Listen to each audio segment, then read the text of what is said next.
If I say me so horny, do you instantly think of free speech? Yeah, you should. Now, some people did see it as obscene.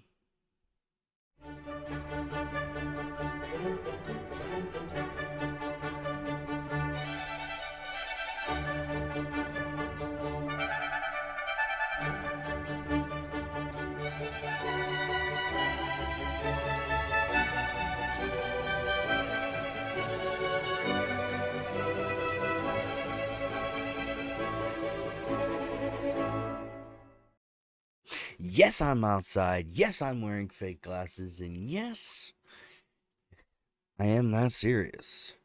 This is some serious content. Today, we're talking about one of my favorite stories in music of all time. A little itty bitty tale of obscenity, arresting, selling albums to a 14-year-old minor. And the story kind of has a little bit of everything. It's interesting. It's kind of an interesting tale. One that not a lot of people really talk about, doesn't probably get the coverage that it deserves, but it is something that definitely happened, and it was kind of a big deal. It made news all over the world. It was kind of a big test. It was one of many in the test against America's First Amendment and that right to protect free speech. So I gotta turn this up just a tick. And that right to protect free speech. Well, let's go ahead and get into that story just a little bit. Let me take you back. Take you way back. Remember, some people seen that song, Two Live Crews, Me So Horny, as obscene.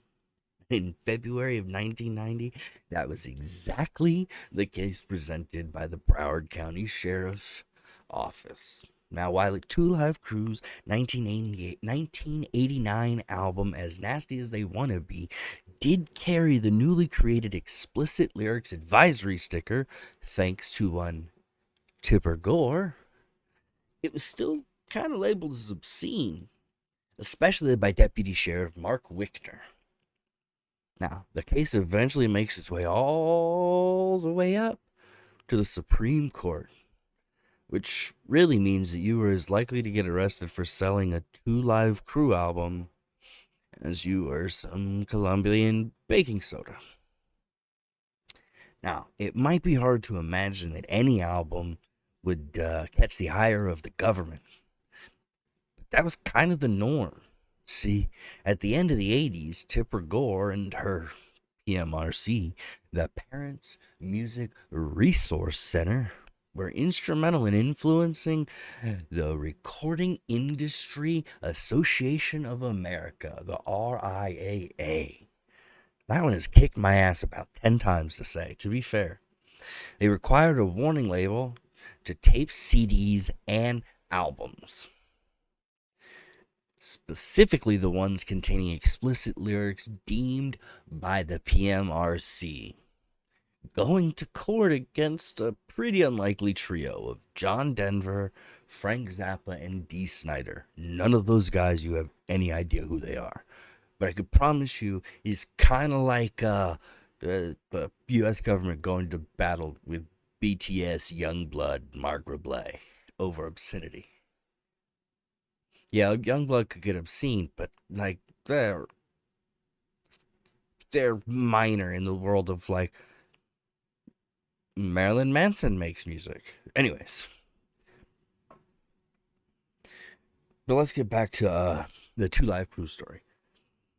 See, if you have heard of Two Live Crew before today, then you'll probably assume that they started their life in South Florida, down in Miami, just the brainchild of Uncle Luke.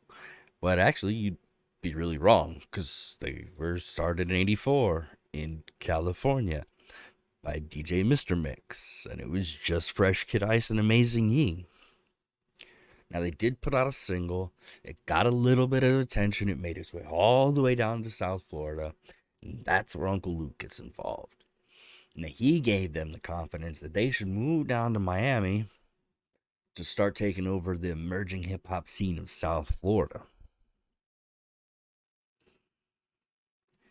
Now, controversy came to the Two Live Crew long before the album and the song that we're here to talk about.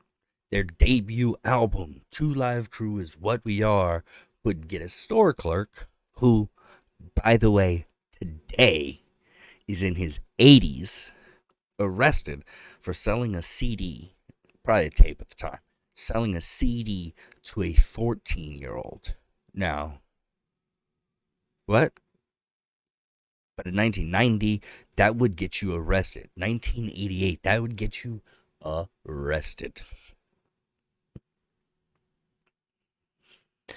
That album that got a 14-year-old arrested would have the classic, "We Want Some Pooswa." We'll see how we get away with that one.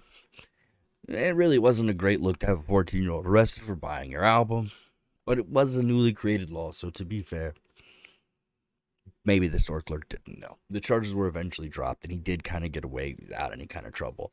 And even still to this day, I think if you ask him about it, I think he's still pretty proud that he was a part of that entire thing. Two Live Crew released their second album in 1988, Move Something, which reached number 68 on the Billboard 200. So they're starting to make a lot of noise. And in 1989, Two Live Crew would release their seminal album, As Nasty as They Wanna Be. And that's where the trouble begins. The real trouble. Now, As Nasty as They Want to Be, it would go on to be Two Live Crew's biggest selling album, reaching 29 on Billboard's 200, and the single Me So Horny peaking at number 26. Now, of course, the album was helped by the free speech case that they were about to face. See, at 3:05 a.m., Sunday, June 10th, 1990, in Broward County, Florida, Luther Campbell, a.k.a. Uncle Luke, and Christopher Wanguan, a.k.a. Fresh Kid Ice, were arrested and charged with violating a prohibition against obscene, lewd performances. Undercover police officers literally sat in the crowd and watched them perform for 45 minutes, waited for them to get off stage, leave the venue, go around the block, and that's where they arrested them because they were really trying to avoid a scene. There you are. I mean, I guess you just could have not done it. Maybe called their lawyer. They're fucking famous. They've got a big lawyer firm. Like, just... I don't know. But I did find out something kind of interesting, and maybe this is just interesting to me. Who knows? But they were arrested driving a maroon Jaguar. I love that. I just love that. I just love the idea of them in a maroon Jaguar wilding. Also, let me get the exact quote. Apparently, as they were lowering Uncle Luke into the police car, if you've ever been, they duck your head.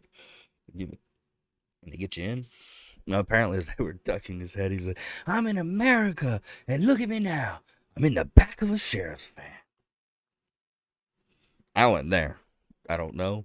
But if there's anything I know about the man, Uncle Luke, he absolutely yelled that out.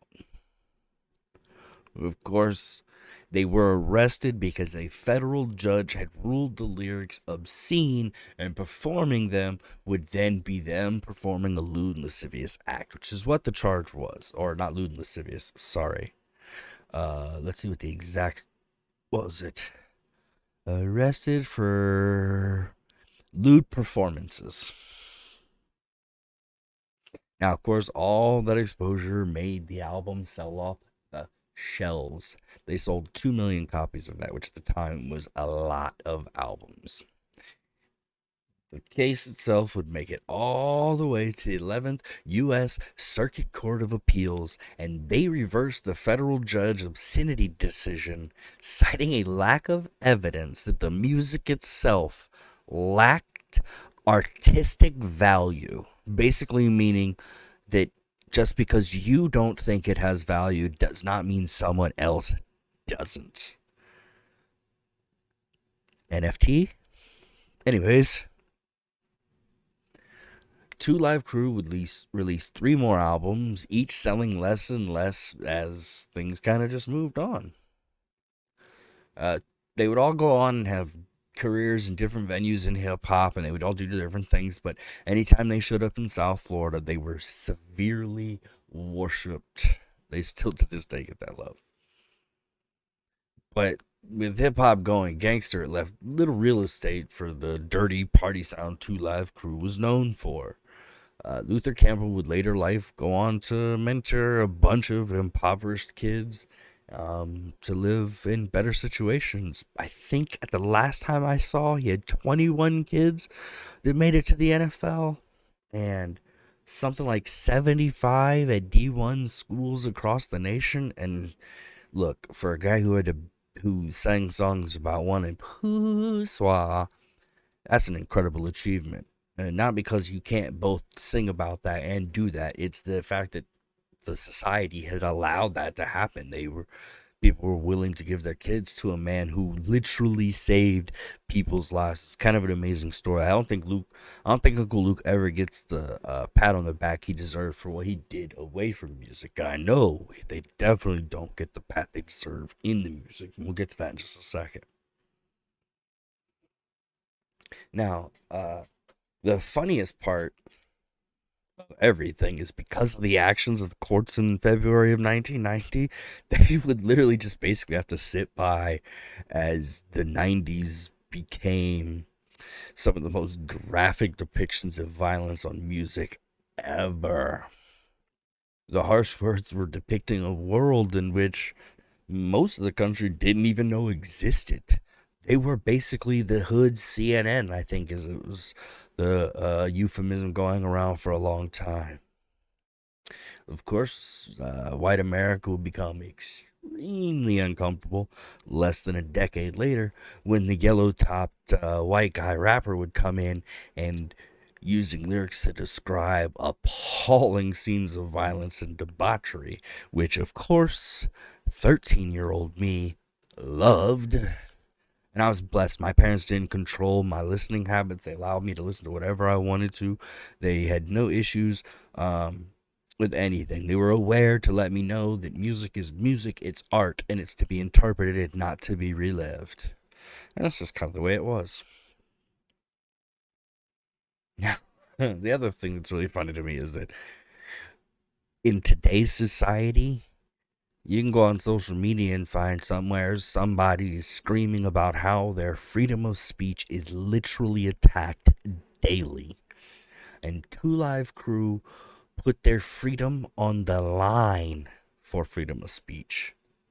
They had to go to battle with some of the biggest courts in the entire country just to express their feelings. Just to express their feelings. That feeling happened to be horniness and running.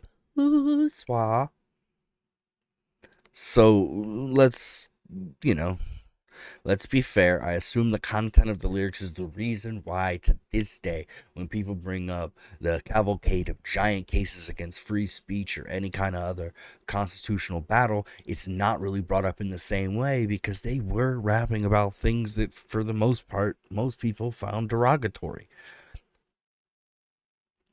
But even if you find the lyrics obscene or derogatory, the point being that we protect free speech, we protect the First Amendment. So what they say is irrelevant. The fact they're allowed to say it is what's important. And I think that's why people did go to battle for Uncle Luke and the Two Live Crew that probably, in a normal circumstance, does not go to battle for that man. And I think it's interesting that today we still scream about how free speech is attacked and this man isn't held up to a higher standard. Now, again, it's probably the content of the lyrics, but that's just the naive part of my brain talking, and there's some deeper truths to why he doesn't get mentioned as someone who protected free speech, and it's probably because of the way he acts or did act for a long time. Half naked girls on the cover of your albums make certain people, soccer moms, Miss Tipper Gore and her PMRC, very uncomfortable.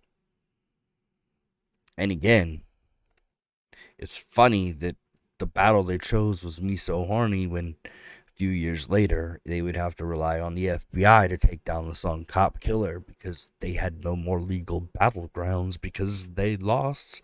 They got their ass handed to them by Uncle Luke and his lawyers and Two Live Crew. And um, I think there's a sad moment where the music industry, stopped backing Two Live Crew again because they were pushing boundaries in the lyrical department and what they would consider obscene. And it bothers me that Two Live Crew doesn't get mentioned in the same breaths as the NWAs, the Run DMCs, Public Enemies, or even the 3-6 Mafias.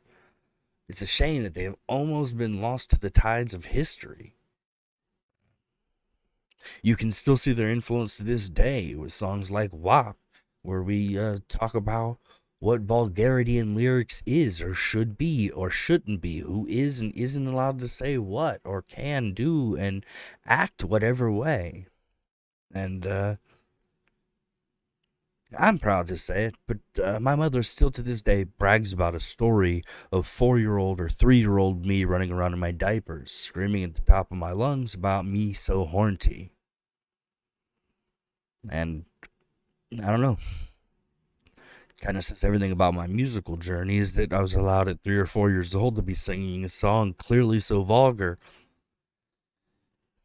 What did it do for me? I'm not sure.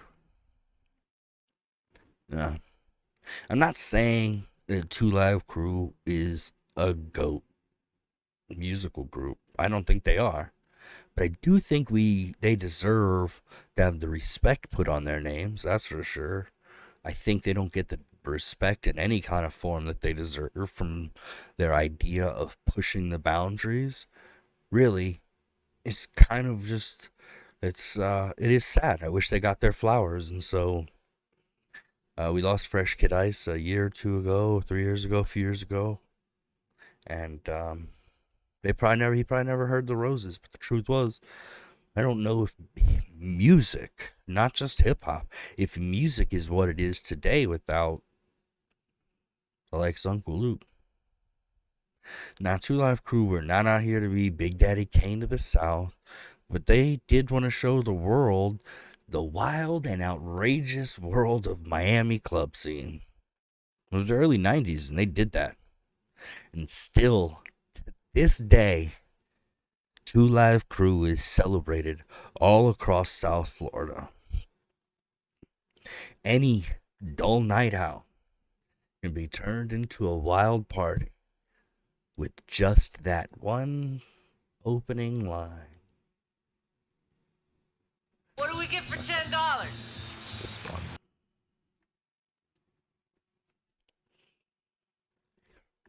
Yes, I'm outside. Yes, I'm wearing fake glasses. And yes, I am that serious. And that was the story about Two Live Crew went to war and fought to protect the First Amendment. Most of you won't have heard that story before. But I think that it's an important part of music history. I think it needs to come back and be brought back and be told again. Shouts out to Two Live Crew. They, for damn sure, did their thing. I'm out.